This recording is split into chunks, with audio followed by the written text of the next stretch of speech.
So.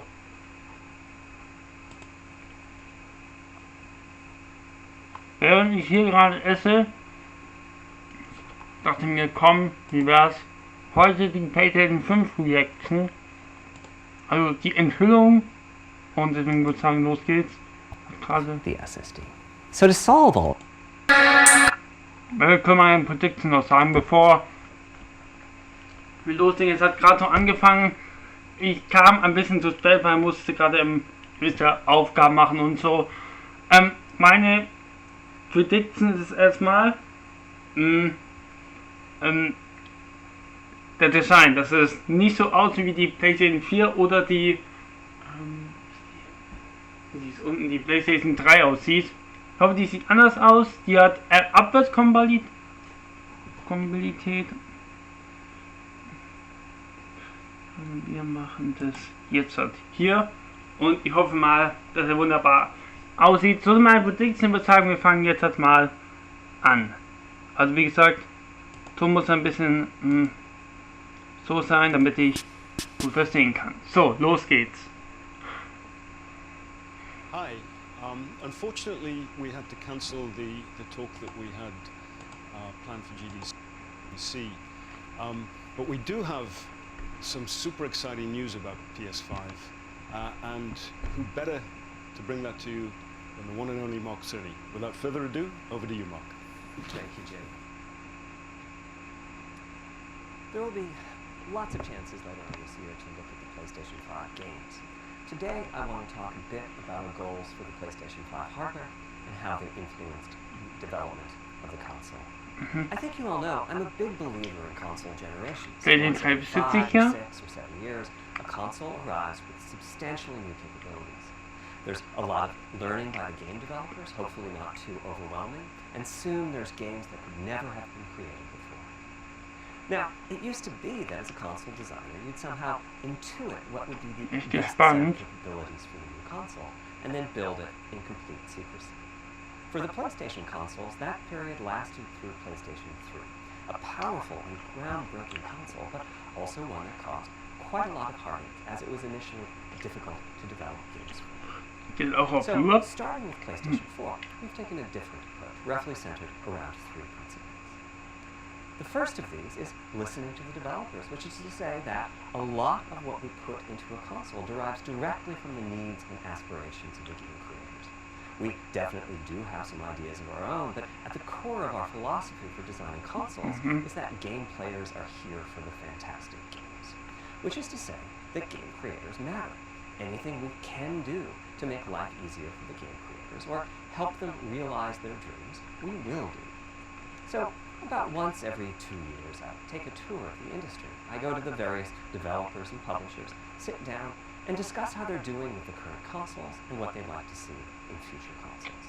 This requires weeks on the road, as reaching the bulk of the game creators involves talking to well over 100 people at something like 2 Ich bin kein Sony-Fan, aber ich würde gerne wissen, wie die nächste Generation aussieht, deswegen mal die Live-Reaction. Most requested by the developers, that was an SSD, which we were very happy to put in the hardware, but a lot of problem solving was required.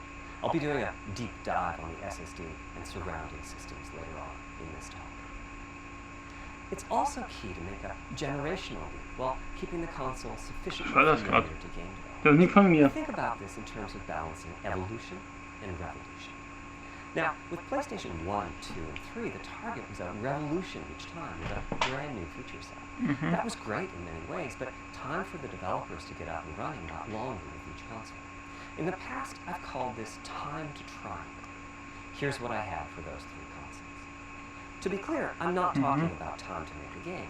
Developers will be ambitious, and it may take them 6 years or so to realize their vision. What I'm talking about is that dead time Mal überlegen, wann die erste PlayStation rauskam. of game development are up and running, and trying to minimize that. On the other hand, if we're trying to reduce that dead time to 0, that means the hardware architecture can't change at all. We're handcuffed. We need to judge for each feature what value it adds and whether it's worth the increase in developer time needed to support.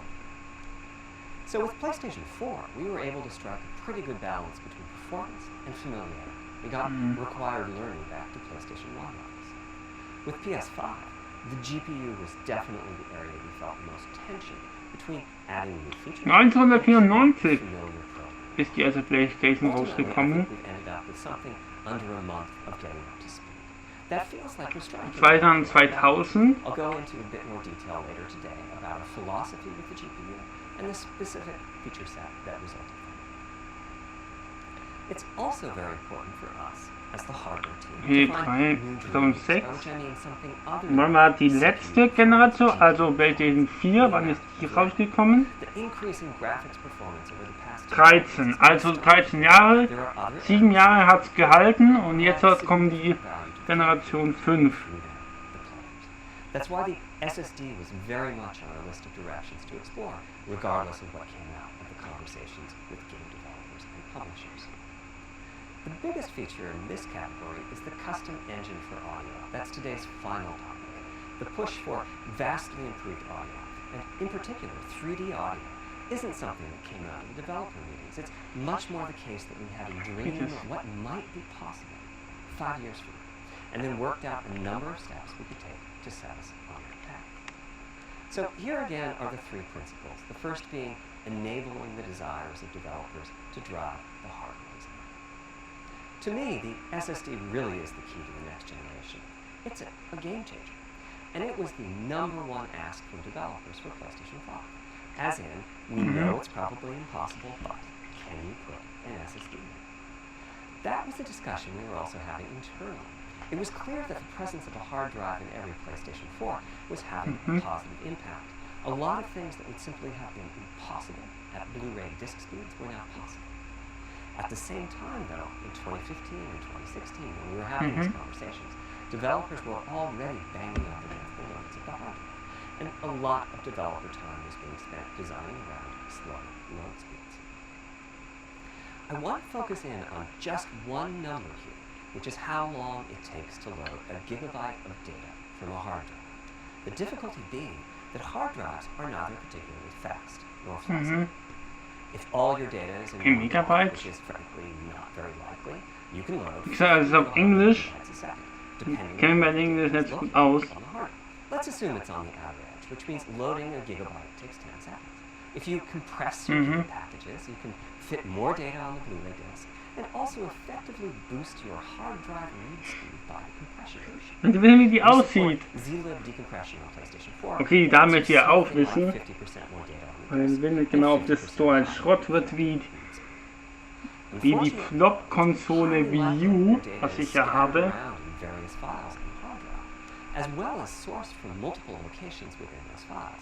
So lots of seeks are needed at 2 to 50-ish milliseconds each. My rule of thumb is that the hard drive is spending 2/3 of its time seeking, and only 1/3 of its time actually loading data. Putting all of that together, a gigabyte is very roughly 20 seconds to load from a hard drive. Now, a gigabyte is not much data. Games are using 5 or 6 gigabytes of RAM on PlayStation 4, so boot times and load times can get pretty grim. Or to put that differently, as a player, you wait for the game to boot, wait for the game to load, wait for the level to reload every time you die, and you wait for what is euphemistically called fast travel. And all of that leads to the dream. What if we could have not just an SSD, but a blindingly fast SSD? 5 Gigabyte. If we could load 5 gigabytes a second from it, what would change?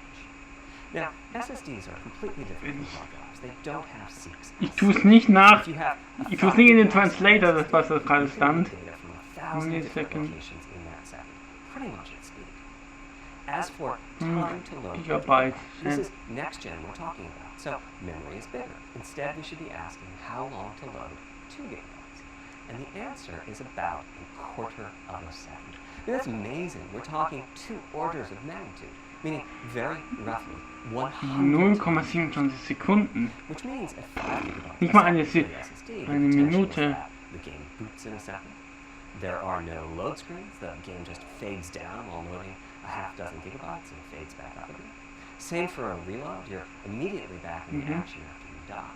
And fast travel becomes so fast it's blinking and missing.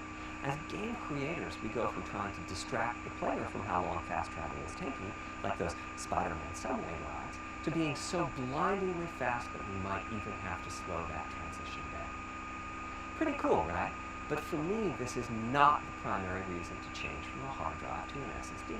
The primary reason for an ultra-fast SSD is that it gives the game designer freedom.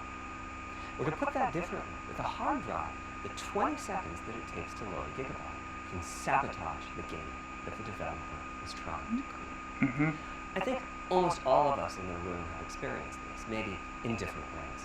Say we're making an adventure game and we have two rich environments where we each want enough textures and models to fill memory, which you can do as long as you have a long staircase or elevator ride or a windy corridor where you can ditch the old assets and then take 30 seconds or so to load the new assets.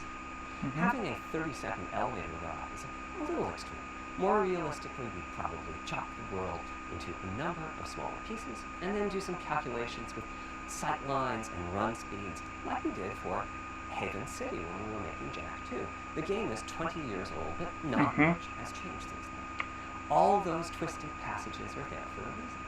There's a whole subset of level design dedicated to this sort of work, but still, it's a giant distraction for a team that just wants to make their game. So when I talked about the dream of an SSD, part of the reason for that a second target was to eliminate loads. Die besitzen nicht Also mal, part of the oder? reason for that target was streaming. As in, what if the SSD is so fast that as the player is turning around, it's possible to load textures for everything behind the player in a split second? If you figure that it takes half a second to turn, that's 4 gigabytes of compressed data you can load. That sounds about right for next gen.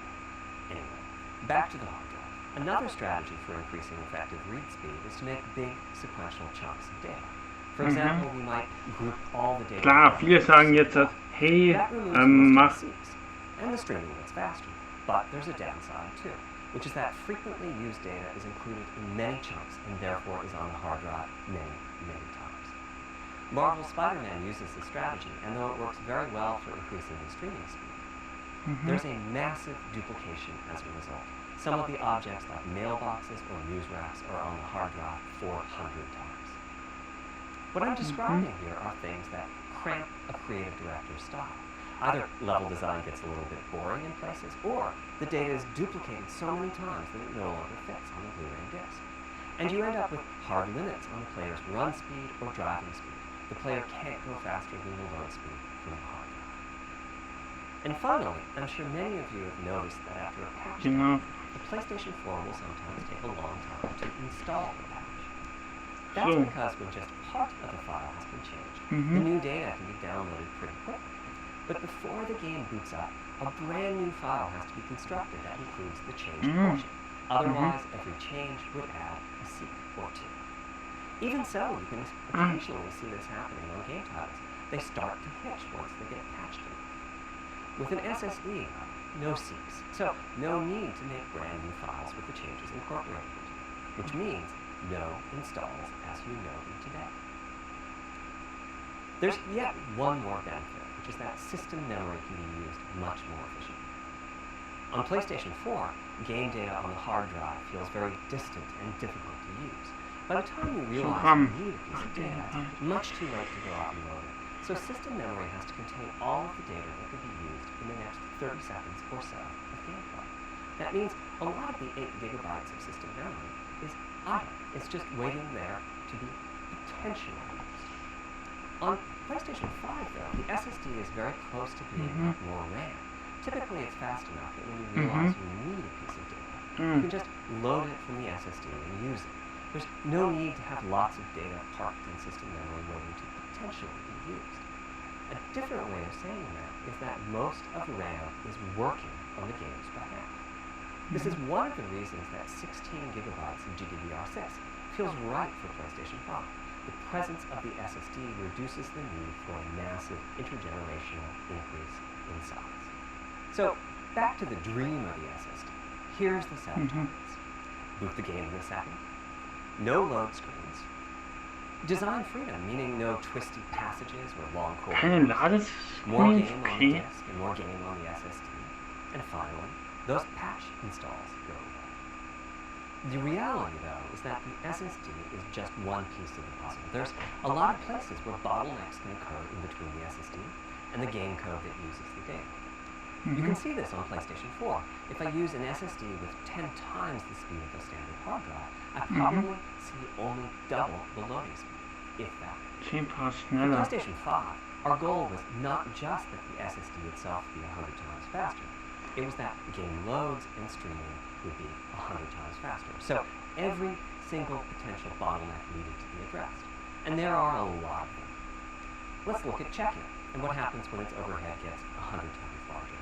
Conceptually, check-in is a pretty simple process. Data is loaded into system memory from the hard drive or SSD. It's examined. A few values are tweaked to check in, and then it's moved to its final location. At the SSD speeds we're talking about, that last part, moving the data, meaning copying it from one location to another, takes roughly an entire next-gen CPU core.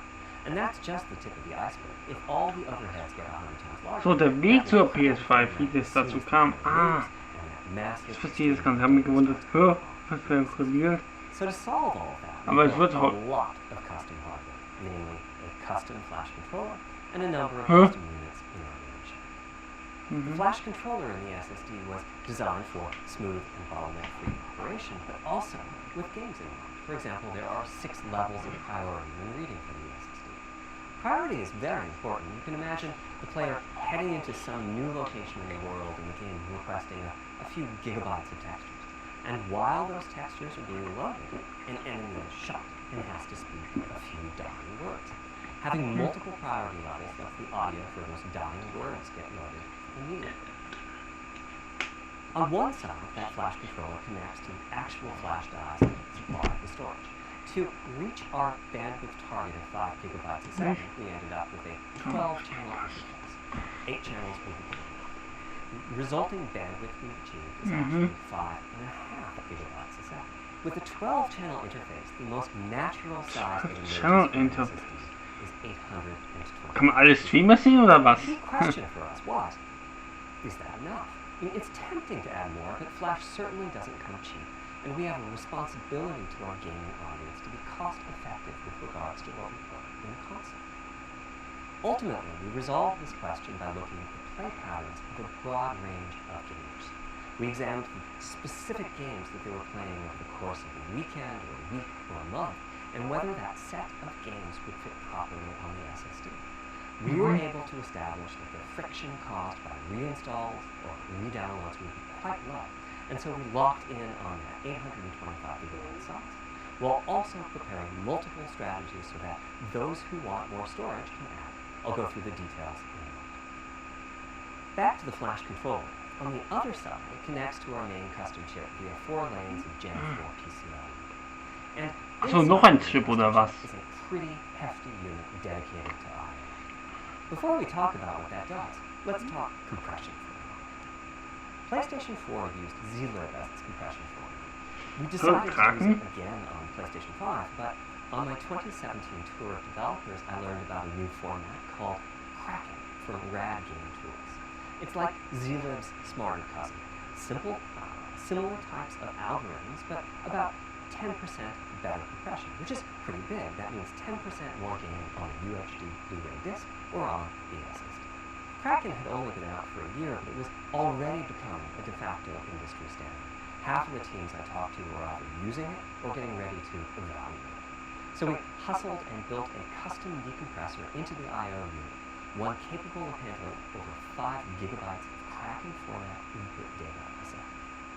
After decompression, that typically becomes 8 or 9 gigabytes, but the unit itself is capable of outputting as much as 22 gigabytes a second if the data happen to compress particularly well. By the way, in terms of performance, that custom decompressor equates to 9 of our Zen 2 cores. That's what it would take to decompress the Kraken stream with a conventional CPU. There's a lot more in the custom I/O unit, including a dedicated DMA controller. The game can direct exactly where it wants to send the data coming off of the SSD. This equates to another Zen 2 core or 2 in terms of its copy performance. Its primary purpose is to remove check-in as a problem. There's 2 dedicated I/O coprocessors and a large RAM pool. These aren't Zen 2 cores. They're there principally to direct the variety of custom hardware around them. One of the coprocessors is dedicated to SSD I/O. This lets us bypass traditional file I/O and its bottlenecks when we use the system. The other is responsible for memory mapping, which I know doesn't sound like anything related to the SSD, but a lot of developers map and remap memory as part of file I/O, and this too can become a problem. There are coherency engines to assist the coprocessors. Coherency comes up a lot in places. Probably the biggest coherency issue is stale data in the GPU caches. Flushing all of the GPU caches whenever the SSD is read is an unattractive option. It could really hurt the GPU performance. So we've implemented a gentler way of doing things, where the coherency engines inform the GPU of the overwritten address ranges, and custom scrubbers in several dozen GPU caches do pinpoint evictions of just So, the best thing is, Kommer det bli omprobeert? when you read from the SSD, you don't need to know any of this. You don't even need to know that your data is compressed.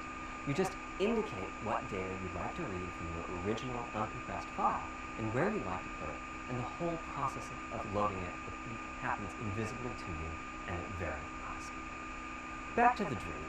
Thanks to all of that surrounding hardware, our 5.5 gigabytes a second really should translate into something like 100 times faster I/O than PS4, and allow the dream of no load screens and super fast streaming to become a reality. Having said that, expandability of our SSD is going to be quite important. Flash is costly, and you may very well want to add storage to whatever we put in the console. Now, the kind of storage you need depends on how you're going to use it. If you have an extensive PlayStation 4 library and you'd like to take advantage of backwards compatibility to play those games on PlayStation 5, then a large external hard drive is ideal. You can leave your games on the hard drive and play them directly from there, thus saving the pricier SSD storage for your PlayStation 5 titles, or you can copy your active PlayStation 4 titles to the SSD. If your purpose in adding more storage is to play PlayStation 5 Abwärtskompatibilität oder was? ideally you would add to your SSD storage. We will be supporting certain M2 SSDs. These are internal drives that you can get on the open market and install in a bay in the PlayStation 5. As for which ones we support and when, I'll get to that in a moment. They connect through the custom I/O unit just like our SSD does, so they can take full advantage of the decompression, I/O coprocessors, and all the other features I was talking about. Here's the catch though. That commercial drive has to be at least as fast as ours. Games that rely on the speed of our SSD need to work flawlessly with an M2 drive. When I gave the Wired interview last year, I said that the PlayStation 5 SSD was faster than anything available on PC. At the time, commercial M2 drives used PCIe 3.0, and 4 lanes of that cap out at 3.5 gigabytes a second. In other words, no PCIe 3.0 drive can hit the required spec. M2 drives with PCIe 4.0 are now out in the market. We're getting in samples and seeing 4 or 5 gigabytes a second from them. By year's end, I expect there will be drives that saturate 4.0 and support 7 gigabytes a second. Having said that, we are comparing apples and oranges though, because that commercial M2 drive will have its own architecture, its own flash controller, and so on. For example, the NVMe specification lays out a priority scheme for requests that the M2 drives can use. And that scheme is pretty nice, but it only has 2 true priority levels. Our drive supports 6. We can hook up a drive with only 2 priority levels, definitely, but our custom I/O unit has to arbitrate the extra priorities, rather than the M2 drive's flash controller. And so the M2 drive needs a little extra speed to take care of issues arising from a different approach. That commercial drive also needs to physically fit inside the bay we created in PlayStation 5 for M2 drives. Unlike internal hard drives, there's unfortunately no standard for the height of an M2 drive, and some M2 drives have giant heat sinks. In fact, some of them even have their own fans. Right now, we're getting M2 drive samples and benchmarking in various ways. When games hit beta as they get ready for the PlayStation 5 launch at year-end, we'll also be doing some compatibility testing to make sure that the architecture of particular M2 drives isn't too foreign for the games to handle. Once we've done that compatibility testing, we should be able to start letting you know which drives will physically fit and which drive samples have benchmarked appropriately high in our testing. It would be great if that happened by launch, but it's likely to be a bit past it, so please hold off on getting that M2 drive until you hear from us. Okay, back to our principles.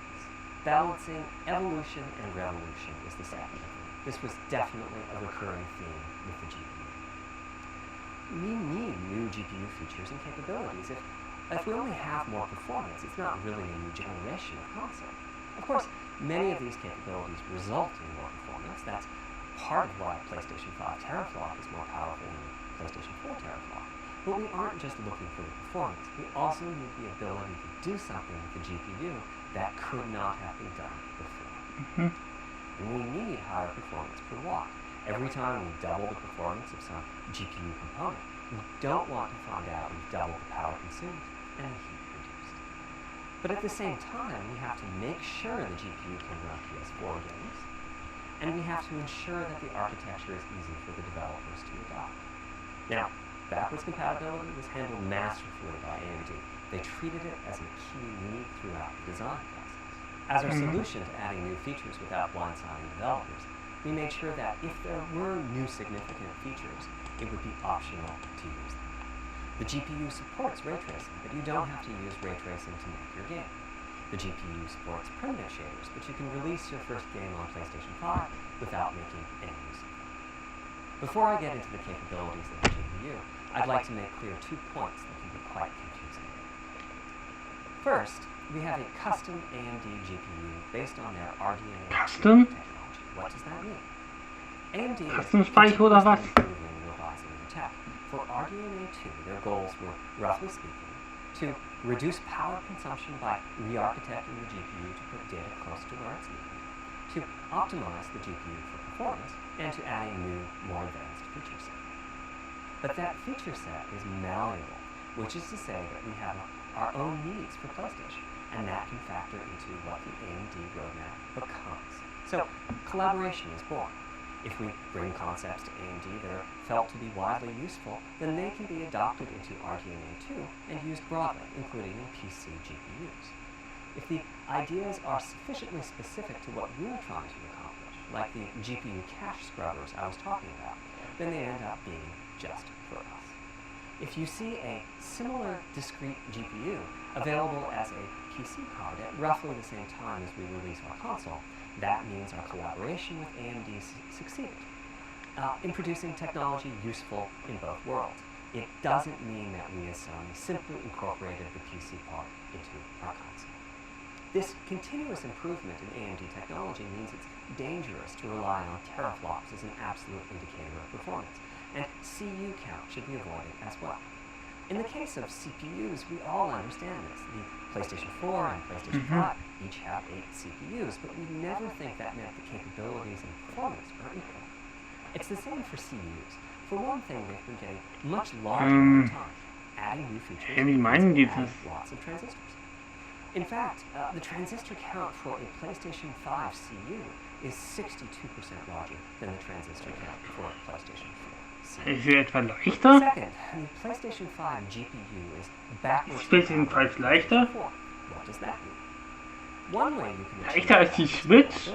is to put the previous console's chipset in the new console, like we did with some PlayStation 3s. But that's, of course, extremely expensive.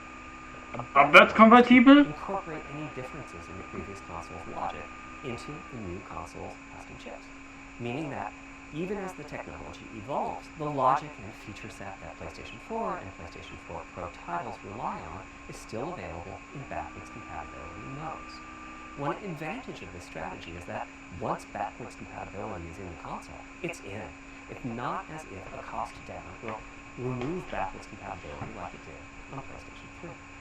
Achieving this unification of So, functionality took nur bei PlayStation 4 oder was? as any Keine PlayStation 3.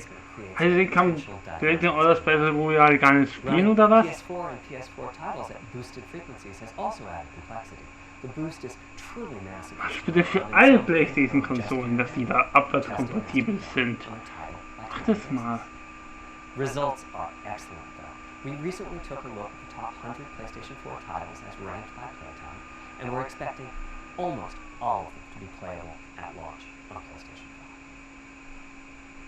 With regards to new features, as I said, our strategy was to try to break new ground, but at the same time not to require use of the new GPU capabilities.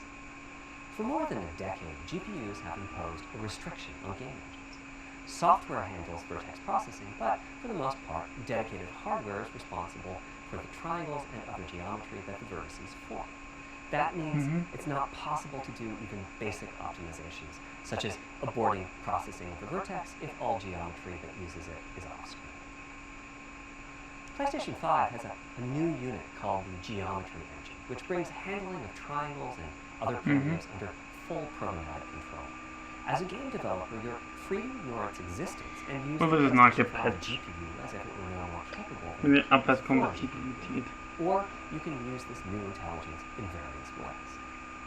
Simple usage could be performance optimization, such as removing backfaced or off-screen vertices and triangles. More complex usage involves something called primitive shaders, which allow the game to synthesize geometry on the fly as it's being rendered. It's a brand new capability.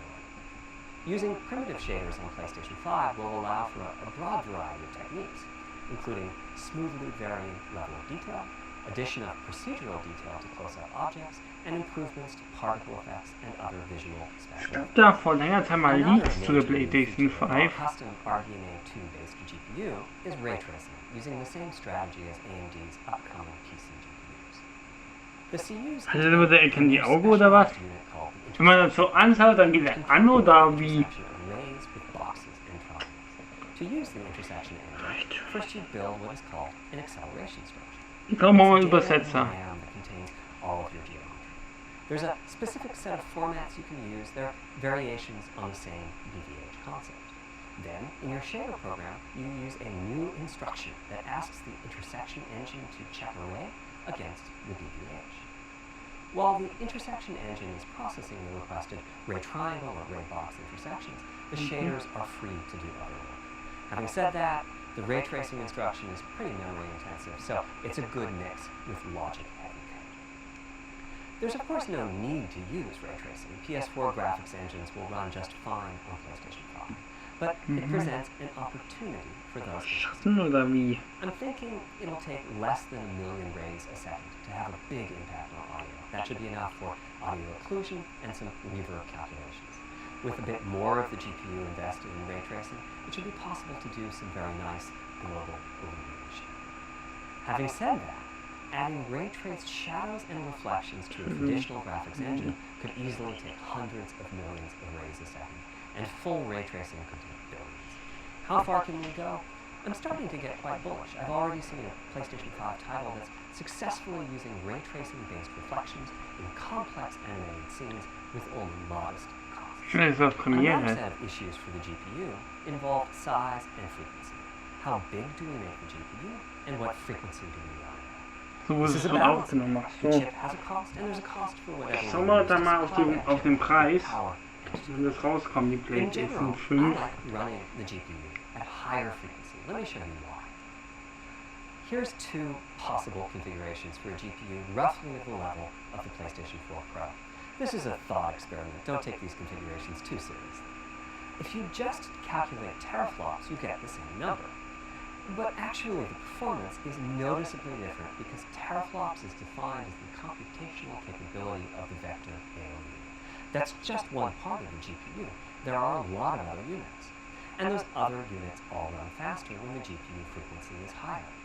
At 33% higher frequency, rasterization goes 33% faster. Processing the command buffer goes that much faster. The L2 and other caches have that much higher bandwidth, and so on. About the only downside is that system memory is 33% further away in terms of cycles. But the large number of benefits more than counterbalance that. As a friend of mine says, a rising tide lifts all boats. Also, it's easier to fully use 36 CUs in parallel than it is to fully use 48 CUs. When triangles are small, it's much harder to fill all those CUs with useful work. So there's a lot to be said for faster, assuming you can handle the resulting power and heat issues, which frankly, we haven't always done the best job at. Part of the reason for that is, historically, Our process for setting CPU and GPU frequencies has relied on some heavy-duty guesswork with regards to how much electrical power games will consume and how much heat will be produced as a result inside of the console. Power consumption varies a lot from game to game. When I play God of War on my PS4 Pro, I know the power consumption is high just by the fan Need noise. for Speed? But power isn't simply about engine quality. Ich kenne so ein It's about Auto, the das minutia sagt of mir what's being Need for displayed. Speed irgendwie was. It's counterintuitive, but processing dense geometry typically consumes less power than processing simple geometry, which is, I suspect, why Horizon's map screen, with its low triangle count, makes my PS4 Pro heat up so much. Our process on previous consoles has been to try to guess what the maximum power consumption during the entire console lifetime might be, which is to say, the worst case scene in the worst case game, and prepare a cooling solution that we think will be quiet at that power level. If we get it right, fan noise is minimal. If we get it wrong, the console will be quite loud for the higher power games, and there's even a chance that it might overheat and shut down if we misestimate power too badly. PlayStation 5 is especially challenging because the CPU supports 256-bit native instructions that consume a lot of power. These are great here and there, but presumably only minimally used. Or are they? If we plan for major 256-bit instruction usage, we need to set the CPU clock substantially lower or noticeably increase the size of the power supply and fan. So, after much discussion, we decided to go with a very different direction on PlayStation 5. We built a GPU with 36 CUs. Mind you, RDNA 2 CUs are large. Each has 62% more transistors than the CUs we were using on PlayStation 4. So, if we compare transistor counts, 36 RDNA 2 CUs equates to roughly 58 PlayStation 4 CUs. It is a fairly sizable GPU.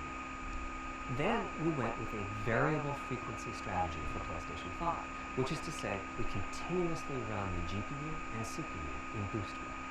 We supply a generous amount of electrical power, and then increase the frequency of GPU and CPU until they reach the capabilities of the system's cooling solution.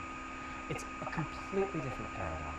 Rather than running at constant frequency and letting power vary based on the workload, we run at essentially constant power and let the frequency vary based on the workload. Aber jetzt kommen immer die We Daten, then tackle the was es alles engineering hat. challenge of a cost-effective and high-performance cooling solution designed for that specific power level.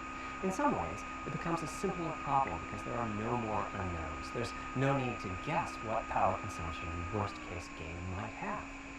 As for the details of the cooling solution, we're saving them for our teardown. I think you'll be quite happy with what the engineering team came up with. So, how fast can we run the GPU and CPU with this strategy? The simplest approach would be to look at the actual temperature of the silicon die and throttle the frequency on that basis. But that won't work. It fails to create a consistent PlayStation 5 experience. It wouldn't do to run a console slower simply because it was in a hot room.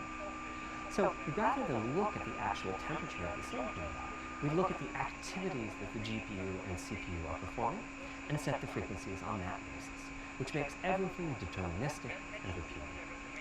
While we're at it, we also use AMD's SmartShift technology and send any unused power from the CPU to the GPU so it can squeeze out a few more pixels.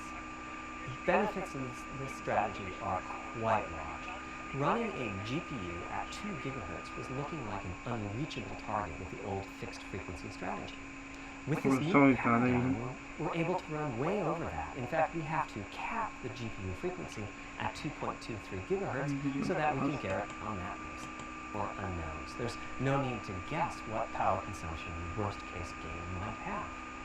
As for the details of the cooling solution, we're saving them for our teardown. I think Will ich nochmal machen, we're aber happy with what the engineering team came up with. da bin ich gerade kurz. So, how fast can we run the GPU and CPU with this strategy? The simplest approach would be to look at the actual temperature of the silicon die and throttle the frequency on that basis. But that won't work. It fails to create a consistent PlayStation 5 experience. It wouldn't do to run a console slower simply because it was in a hot room. So, rather than look at the actual temperature of the silicon die, we look at the activities that the GPU and CPU are performing and set the frequencies on that basis, which makes everything deterministic and repeatable. While we're at it, we also use AMD's Smart Shift technology and send any unused power from the CPU to the GPU so it can squeeze out a few more pixels. The benefits of this strategy are quite large. Running a GPU at 2 gigahertz was looking like an unreachable target with the old fixed frequency strategy. With this new paradigm, we're able to run way over that. In fact, we have to cap the GPU frequency at 2.23 gigahertz so that we can guarantee that the on-chip logic operates properly. 36 CUs at 2.23 gigahertz is 10.3 teraflops, and we expect the GPU to spend most of its time at or close to that frequency and performance. Similarly, running the CPU at 3 gigahertz was causing headaches with the old strategy. But now we can run it as high as 3.5 gigahertz. In fact, it spends most of its time at that frequency. That doesn't mean all games will be running at 2.23 gigahertz and 3.5 gigahertz. When that worst-case game arrives, it will run at a lower clock speed, but not too much lower. To reduce power by 10%, it only takes a couple of percent reduction in frequency, so I'd expect any downclocking to be pretty minor. All things considered, the change to a variable frequency approach will show significant gains for PlayStation gamers. The final of our 3 principles was about finding new dreams. It's important for us on the hardware team to find new ways to expand or deepen gameplay. And that's what led us to a focus on 3D audio. As players, we experience the game through the visuals, through audio, and through the feedback we receive from the controller, such as rumble or haptics. Personally, I feel a game is just dead without audio. Visuals are, of course, important, but the impact of audio is huge as well. At the same time, the audio team on a game project has to do a lot with a little. For example, on PlayStation 4, there's fierce competition for the Jaguar CPU cores. Audio typically ends up getting just a fraction of a core. That's not much of a computational resource, particularly when you consider that the visuals run at 30 or 60 frames a second, but audio processing needs to happen at almost 200 times a second. So, it's been tough going making forward progress on audio with PlayStation 4, particularly when PlayStation 3 was such a beast when it came to audio. The SPUs in Cell were almost a perfect device for audio rendering. Simple pipelined algorithms could really take advantage of asynchronous DNA and frequently reached 100% utilization of the floating point unit. There's unfortunately nothing comparable on PlayStation 4. Probably the most dramatic progress in the PlayStation 4 generation VR. has been with virtual reality. The PSVR hardware has its own Dennis audio. Bunny. It supports about 50 pretty decent 3D sound sources. And this provides a hint as to where we could go with audio, as well as some valuable experience. Not to oversimplify, but here were our goals for audio on PlayStation 5. The first goal was great audio for everyone, not just VR users or soundbar owners or headphone users. That meant audio had to be part of the console. It couldn't be a peripheral. The second goal was to support hundreds of sound sources. We didn't want developers to have to pick and choose what sounds would get 3D effects and which wouldn't. We wanted every sound in the game to have dimensionality. And finally, we wanted to really take on the challenges of presence and locality. Now, when we say presence, we mean the feeling that you're actually there. You've entered the matrix. It's not, of course, something we thought we could perfectly achieve. The idea was that if we stopped using just a rain sound, and instead use lots of 3D audio sources for raindrops hitting the ground and all sorts of locations around you, then at some point your brain would take a leap and you begin to have this feeling of a real presence inside the virtual world of the game. This has the capacity to affect your appreciation of the game, just like music in a game does.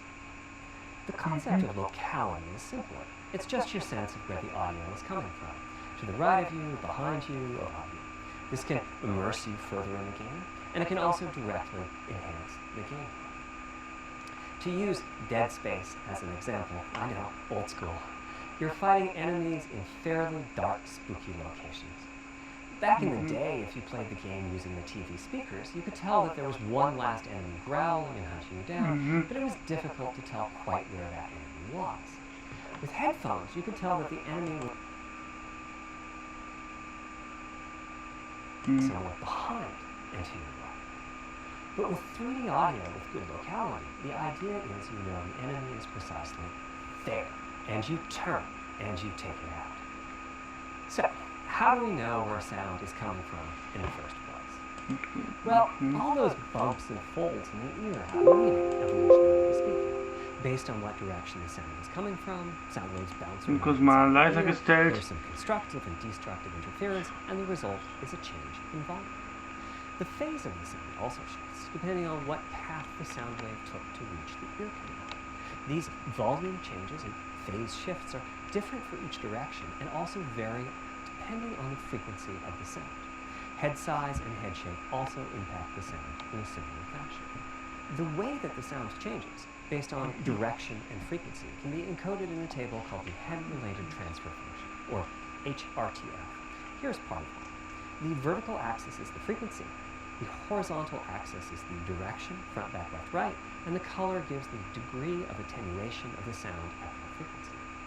The HRTF is as unique to an individual as a fingerprint is. In fact, you're looking at mine right now. Here's how we measure an HRTF. We've taken hundreds of people through this process. We put a microphone in the subject's left and right ear canals, and then sit the subject down in the middle of an array of 22 speakers. We then play an audio sweep from each speaker as we rotate the subject. In the course of 10 or 20 minutes, we're able to sample the HRTF at over 1,000 rotations. Using an HRTF when rendering audio creates unparalleled quality, but it's computationally expensive. The simplest way to use an HRTF is to process a sound source to make it appear as if it's coming from one of those 1,000 locations we sample. Unfortunately, the processing has to be done in frequency domain rather than time domain, so there's multiple fast Fourier transforms needed for every sound source for every audio tick. That's a lot of multiplies. This computational complexity was the determining factor for our strategy. It meant we had to bite the bullet and design and build a custom hardware unit for 3D audio. Collectively, we're referring to the hardware unit and the proprietary algorithms we run on it as Tempest 3D Audio Tech. The meaning of 3D audio and technology should be pretty obvious here. As for Tempest, I feel it really reflects our goals with audio. It suggests a certain intensity of experience and also hints at your presence within. We're calling the hardware unit that we built the Tempest engine. It's based on AMD's GPU technology. We modified a compute unit in such a way as to make it very close to the SPUs in PlayStation 3. Remember when I said that they were ideal for audio? So the Tempest engine has no caches, just like an SPU. All data access is via DMA, just like an SPU. Our target was that it would have more power than a CPU, thanks to the parallelism that a GPU can achieve, and that it would be more efficient than our GPU, thanks to the SPU-like architecture. The goal being to make possible near 100% utilization of the CU's vector units. Where we ended up is a unit with roughly the same SIMD power and bandwidth as all 8 Jaguar cores in the PlayStation 4 combined. If we were to use the same algorithms as PSVR, that's enough for something like 5,000 sound sources. But of course, we want to use more complex algorithms, and we don't need anything like that number of sounds. It would have been wonderful if a simpler strategy, such as using Dolby Atmos peripherals, could have achieved our goals, but we wanted 3D audio for all, not just those with licensed soundbars or the like. Also, we wanted many hundreds of sound sources, not just the 32 that Atmos supports. And finally, we wanted to be able to throw an overwhelming amount of processing power at the problem, and it wasn't clear what any peripheral might have inside it. In fact, with the Tempest engine, we even got enough power that we can allocate some to the games, to the extent that games want to make use of convolution reverb and other algorithms that are either computationally expensive or need high bandwidth. But the primary purpose of the Tempest engine remains 3D audio. Now, 3D audio is a major academic research topic. It's safe to say that no one in the world has all of the answers. And the set of algorithms that has to be invented, tuned, or implemented to realize our vision for 3D audio is immense. For example, use of HRTFs in games is quite complex. Before, I talked about making a sound source appear as if it's coming from one of those 1,000 HRTF sample locations. But for high-quality 3D game audio, we have to handle other possibilities. the sound source might not be at one of the 1,000 HRTF sample locations, so we have to blend the HRTF data from the closest locations that we have sampled. The sound source might be moving, which needs very special handling as that blend keeps changing, and that can cause phase artifacts in the resulting audio. Or the sound source might have a size to it, meaning it should feel as if it's coming from an area rather than Man a wird single heute point. bloß über die There's also Sachen whole geredet und categories of nicht die approaches to be Enthüllung. handled. 3D audio can be implemented using individual doch processing irgendwie and über die 3D sound Enthüllung doch. sources. But alternatively, ambisonics can be used for 3D audio.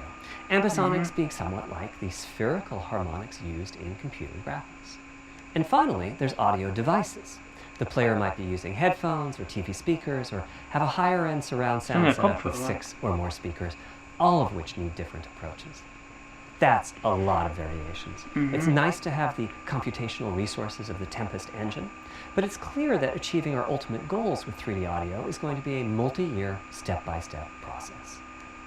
Having said that, headphone audio implementation is largely complete at this time. It was a natural place for us to start. With headphones, we control exactly what each ear hears, and therefore the algorithmic development and implementation are more straightforward. For TV speakers and stereo speakers, we're in the process of implementing virtual surround sound. The idea being that if you're sitting in a sweet spot in front of the TV, then the sound can be made to feel as if it's coming from any direction, even behind you. Virtual surround sound has a lot in common with 3D audio on headphones, but it's more complex because the left ear can hear the right speaker and vice versa.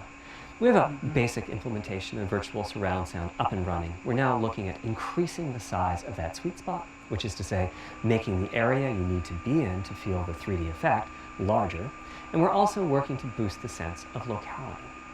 Headphone audio is the current gold standard for 3D audio on PlayStation 5, but we're going to see what we can do to bring virtual surround sound to a similar level, after which we'll start in on setups with more speakers, such as 6-channel surround sound. It's now to the point where some of the PlayStation 5 games in development are extensively using these systems. One of the game demos allows you to toggle between conventional PlayStation 4 style stereo audio and our new 3D audio. I listened with just an ordinary pair of over-the-ear headphones and wow, I could feel a difference. 3D audio has that dimensional feel to it. Conventional stereo audio feels smashed flat by comparison. The improvement is obvious. So, a big advancement, but have I entered the matrix? Does my brain believe I'm really there? Like I was talking about earlier when I explained our target for present. Well, the answer is no, but you've probably caught on to what's missing here, namely whose HRTF was being used. It wasn't mine, it was the default HRTF. The audio team analyzed the hundreds that they measured and chose the one they felt was the closest fit to the total game playing audience. This shows a piece of the default HRTF on the left and my HRTF on the right. You can see that the general features are much the same, but the details are quite different. With the default HRTF, as I said, the 3D audio sounds pretty great. When I use my HRTF, though, the audio reaches a higher level of realism, which is to say that when using headphones and my HRTF, I occasionally can feel, even think a sound is coming from the real world when it's actually coming from the game. A corollary to this is that there are a few people whose HRTFs are sufficiently far from the default HRTF, that's the red dot here, that they can toggle between PS4 style and PS5 style audio and not sense much difference. I've had a few people describe the PlayStation 5's 3D audio as sounding like a bit better stereo audio. Presumably they're the ones at the very edges of this diagram. Which means what HRTF you're using is key.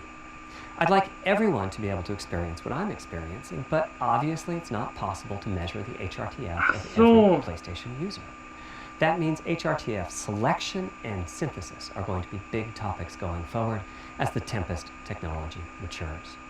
At PlayStation 5 launch, we'll be offering a choice of 5 HRTFs. There's a simple test where you pick the one that gives you the best locality. That's just the first step, though. This is an open-ended research topic. Maybe you'll be sending us a photo of your ear, and we'll choose a neural network to pick the closest HRTF in our library. Maybe you'll be sending us a video of your ears and your head, and we'll make a 3D model of them and synthesize the HRTF. Maybe you'll play an audio game to tune your HRTF. We'll be subtly changing it as you play and home in on the HRTF that gives you the highest score, meaning that it matches you the best. This is a journey we'll all be taking together over the next few years. Ultimately, we're committing to enabling everyone to experience that next level of realism.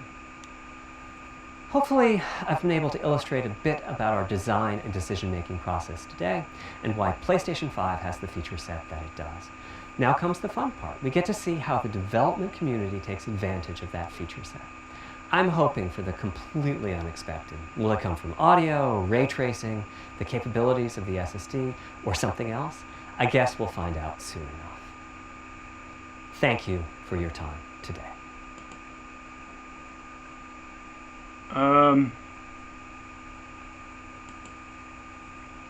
Also,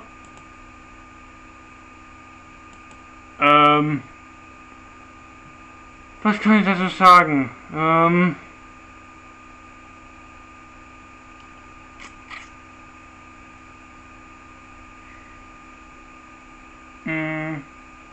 Ich sag einfach dazu, klar, wir haben wieder bloß die Fakten, aber wir wissen, klar, wir wissen ja die Fakten, also, klar, wir wissen jetzt halt ja,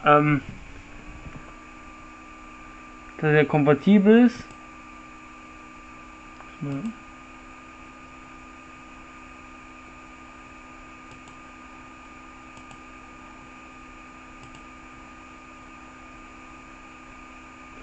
Mit PlayStation 4 Pro, PlayStation 4, also kompatibel zur Hardware, aber auf jeden Fall, tja, wie gesagt, wir wissen noch nicht, wie die Konsole aussieht. Das ist, tja, komisch, aber ich kann leider da auch nichts machen. Also,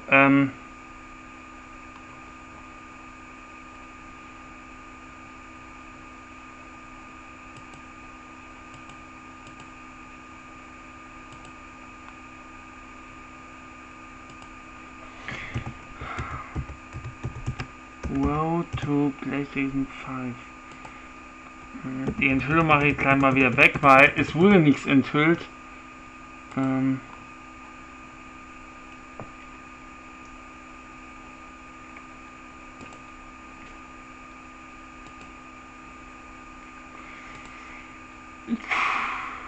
Tja, was kann ich dazu sagen?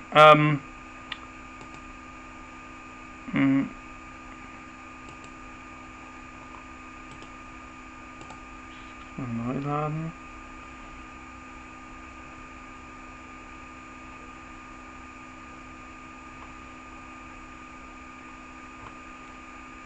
Also wie gesagt, keine Enthüllung.